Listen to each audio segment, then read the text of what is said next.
All right, so today in Meet Your Fund Manager segment, we'll be focusing on your fixed income portfolio, where we'll try and explain you the current global macros and its impact on Indian interest rate, and going ahead, what's the trajectory as far as interest rate pause is concerned, and your revamp and reshuffle in a fixed income portfolio. I have with me Lakshmi Iyer, CEO, Kotak Investment Advisors. Lakshmi, good evening and welcome to the show. Let's decode the current trend of US bond yields and also the kind of data that we are seeing that's coming up from the US market, which is better than expected, but somehow again not signaling towards a rate cut scenario. How would you understand and would explain this to our viewers? Yeah, hi Kavita, good evening. Couple of things very interesting from a trend perspective that we can see in the US. For starters, obviously, the job data, I think that is the most latest data which is worth focusing on, has come in softer than expected. That has obviously accentuated the market view that the rate hike, that US federal governor has been speaking about for quite some time, and the higher for longer, that might have to probably take a softer stance. That's number one. And in line with that, of course, we saw the FOMC also go in for a pause. Now, that pause does not mean that there is no rate hike, but it looks like incremental data that is coming out of the US is not really indicating any time a rush to hike rates. So I think that's a positive narrative coming out from the US. And with inflation being largely under control, of course, it's still outside the Fed band. But I think this is positive news from a bond market perspective globally. But don't you think the bond market also somehow has cooled off, from 5 to 4.5%? What is the trajectory or the range in which you think it will be moving? And do you think consumption and spending could be a concern going ahead for the US in terms of numbers and data? So on your first part, the pace at which the yields have moved obviously is quite astounding. North of 5.1% to south of 4.6% in such a short span of time. Trajectory is something which we had anticipated. The pace is definitely a little bit baffling. So it probably could take a little bit of a breather before it starts its southward journey, because we need to keep in mind that the Fed has not departed from its higher for longer, kind of a stance, though they have obviously indicated a pause. So I think that is one thing. The consumption trends, if you see, are fairly mixed. If you look at the data which is coming out of corporates in the US, again, that's portending. S&P 500 comes our own earnings is portending. US has been one of the stronger performing markets. So I think it is completely a mixed bag, where one set of data points, jobs, for example, is showing very heightened, uptick or improvement, barring the last week's data. And of course, housing data is clearly showing you that higher rates are hitting. So I think it's a mixed sort of a bag.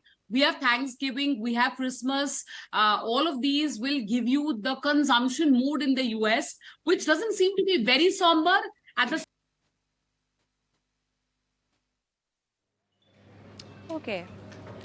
All right, I think there's a technical glitch from Lakshmi's end, but then we are trying to get her back. So talking about the bond yields, and although they have really cooled off from 5 to 4.5%, now moving ahead, a lot actually depends on the data.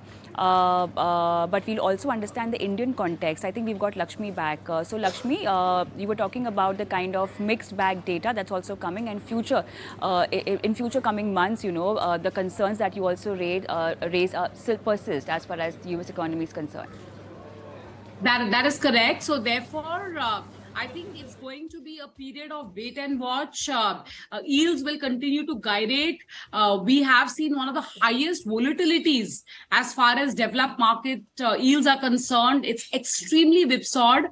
And therefore, with such pace of fast movement, it is but natural you get to see some sort of a consolidation in the weeks ahead. Lakshmi, now let's also talk about the Indian context, where I also want you to help us understand the inflation trend, which so far looks really comfortable as far as the RBI bandwidth is concerned.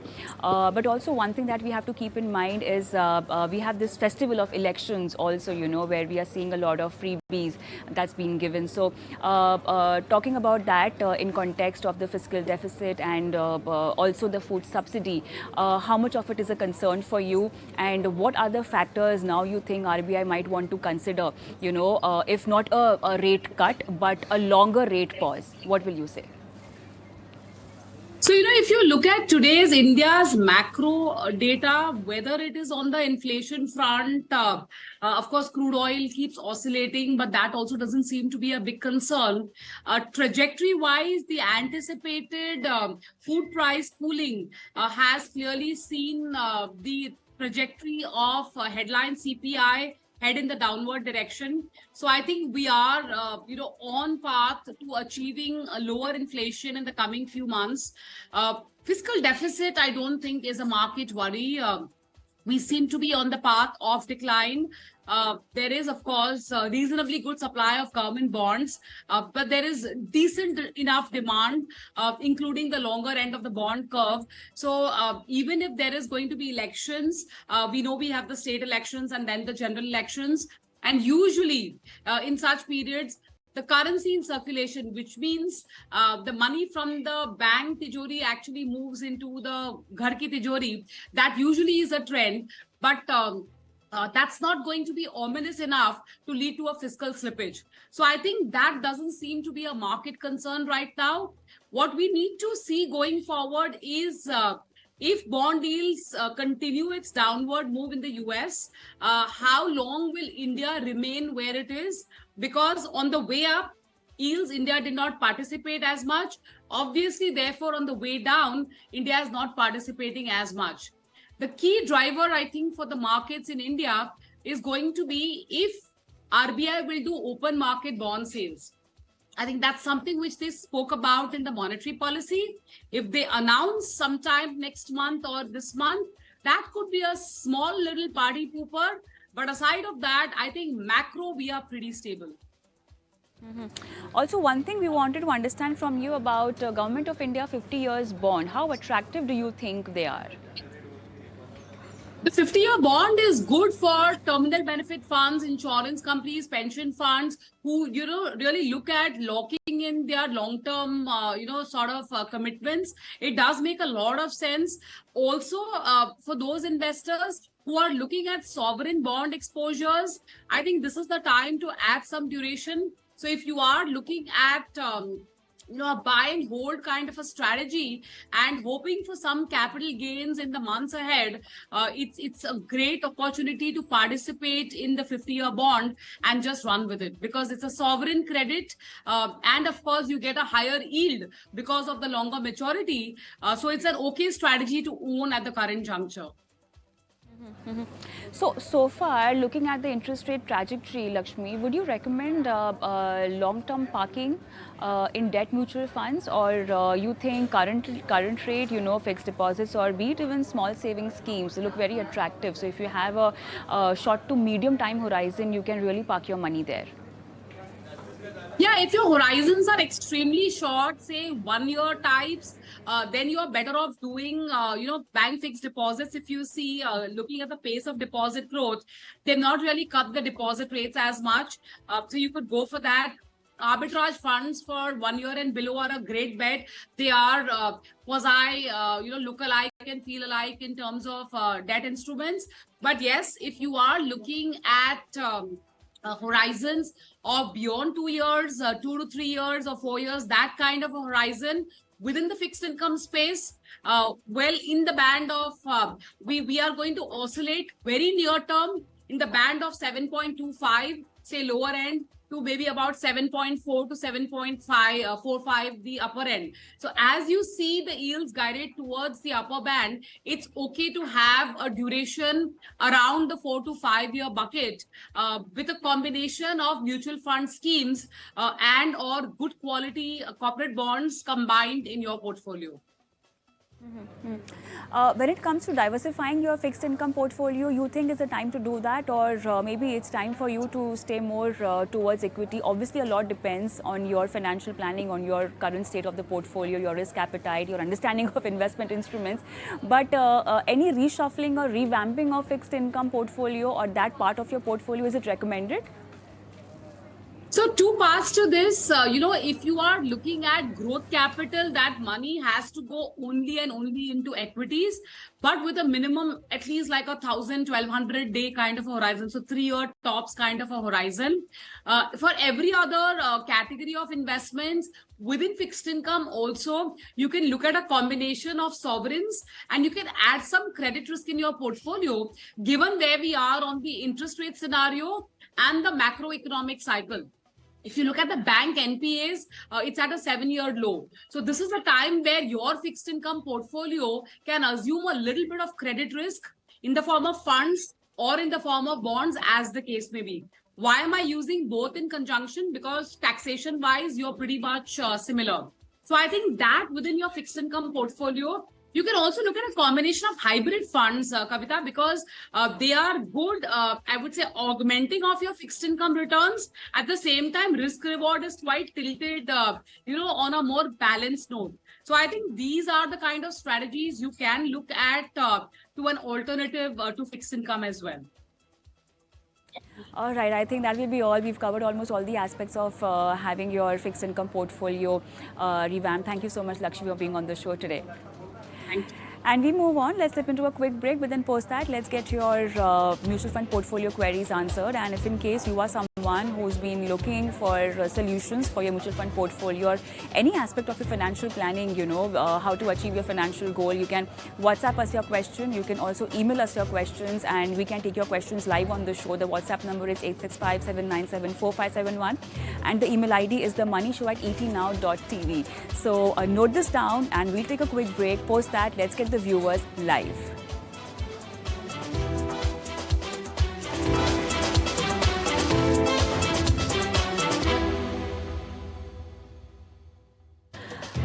Welcome back.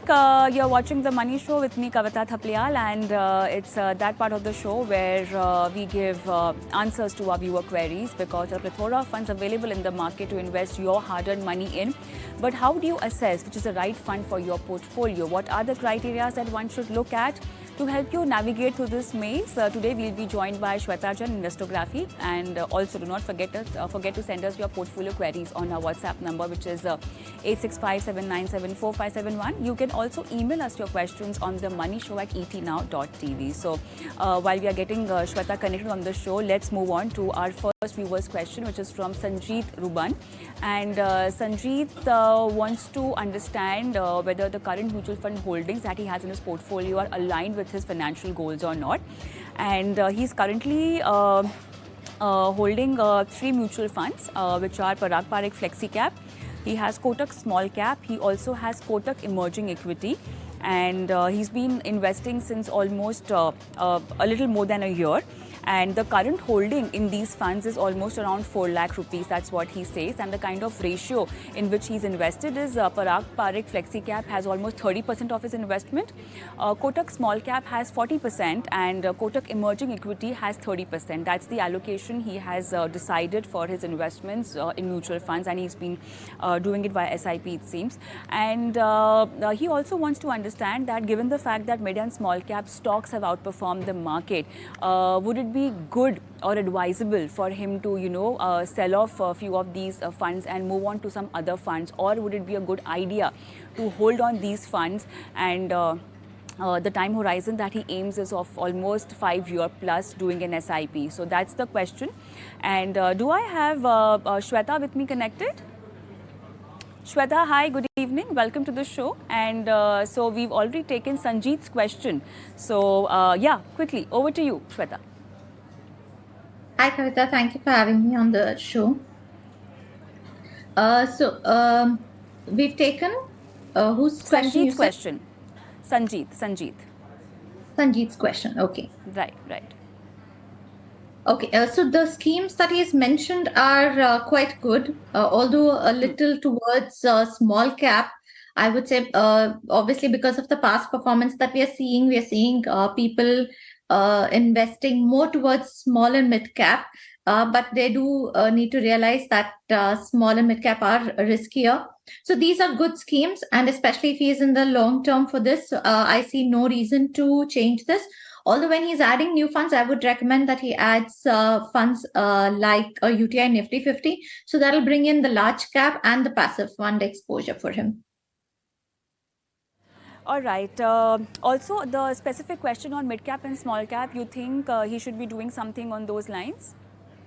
So for these, I wouldn't recommend that he moves out of them immediately. Like I said, I would recommend that he keeps adding. So he does have excess exposure to small cap, but rather than redeeming funds or moving funds, I would recommend that when he can add funds, he adds to large cap.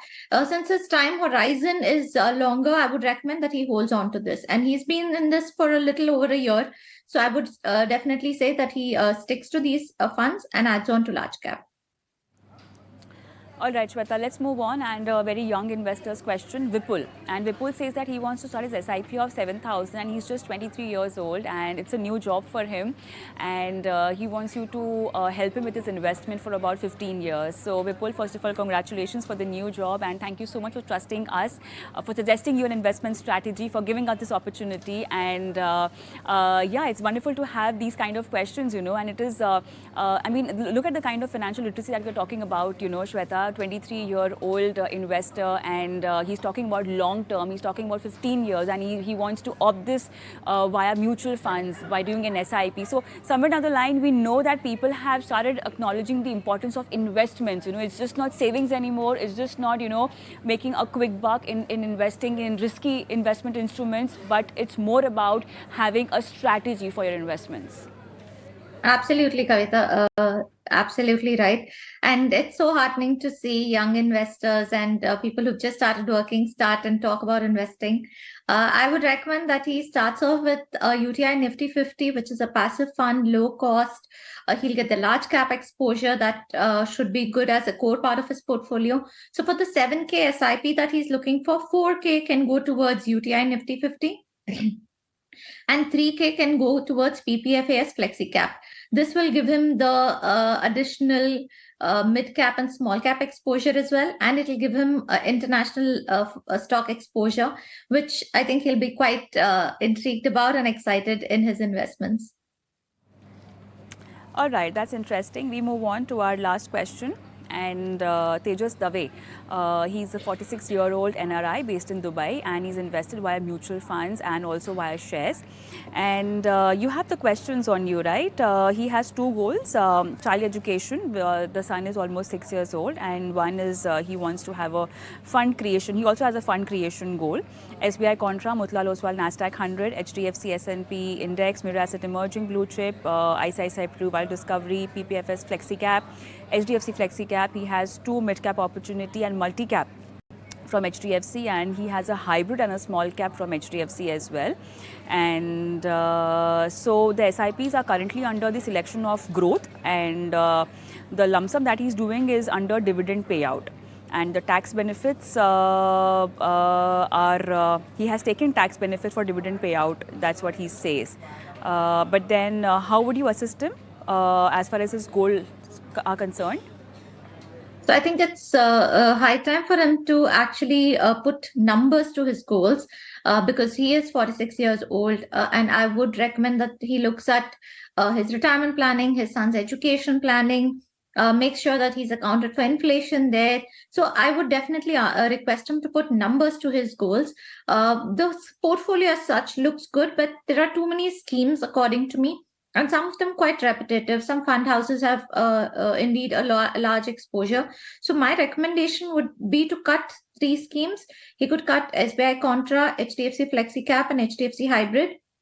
Hybrid, there is no reason for it to be in his portfolio if it's a large long-term fund. So I think that's something that he can cut off. HDFC FlexiCap, again, multiple FlexiCaps in his portfolio. This is something that he can do away with. And SBI Contra is something that he can do without. So these are schemes that I would definitely recommend that he doesn't continue. The SIP amounts can actually be 7,000 plus in some of the schemes. For example, Mirai Asset is only 2,500. He can increase there. Parag Parikh can be increased as well. So I think these changes, if he makes and he adds on to the portfolio recommendation next time that what his goals are, I think that will help him assess if his SIPs are enough, if his portfolio is doing well enough, and what he needs to do to get to his goals. All right, with that, it's a wrap. Thank you so much, Shweta, for being on the show and helping our viewers with their financial portfolio queries. Thank you so much. And before I sign off, I'm going to leave our viewers with our WhatsApp number and email ID where you can send us your questions. Thank you so much for watching. Goodbye.